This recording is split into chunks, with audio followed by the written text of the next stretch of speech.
Hi everyone, it's Emma from MSC Makes, and this is a tutorial on how to sew in your ends at the end of a project. I'm going to be using my corner to corner moss stitch blanket to demonstrate, but you can use this technique for any project. To get started, you're going to need your finished project and a darning needle.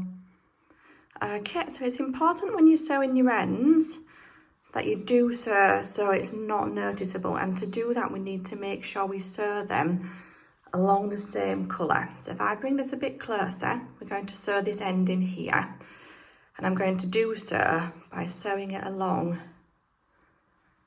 the bottom of these stitches of the next row here. So I'm just going to pop this, thread it through my darning needle. Okay, I'll bring it closer so you can see, and we're just going to pop it through the base of these stitches here. It is really simple, and you want to do that for a good few stitches along to keep it nice and secure. Okay, so you can see I've got my needle through there, and we're just going to pull that through. And it is that simple. So I'm just going to snip off the end now. If you prefer, you can double back.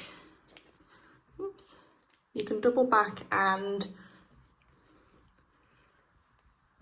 sew that back along itself to make it extra secure. I don't do that. I find that can make it look a little bit messy.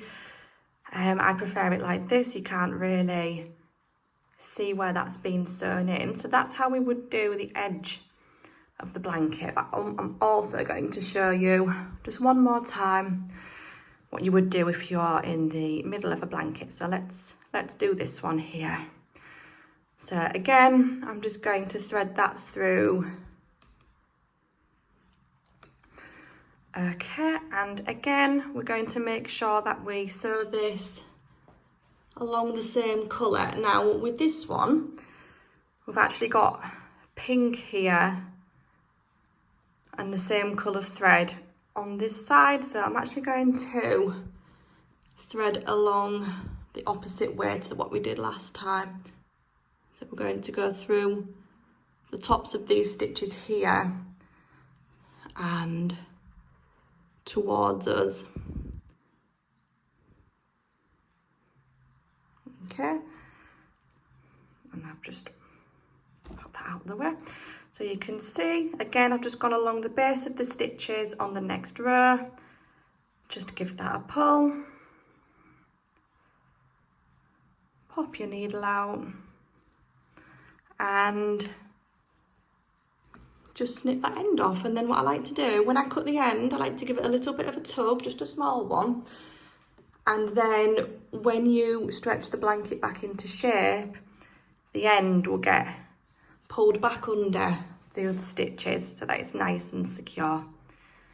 And it really is as simple as that. And then you'll have this, your lovely crochet project with no visible ends. So I hope you found that helpful.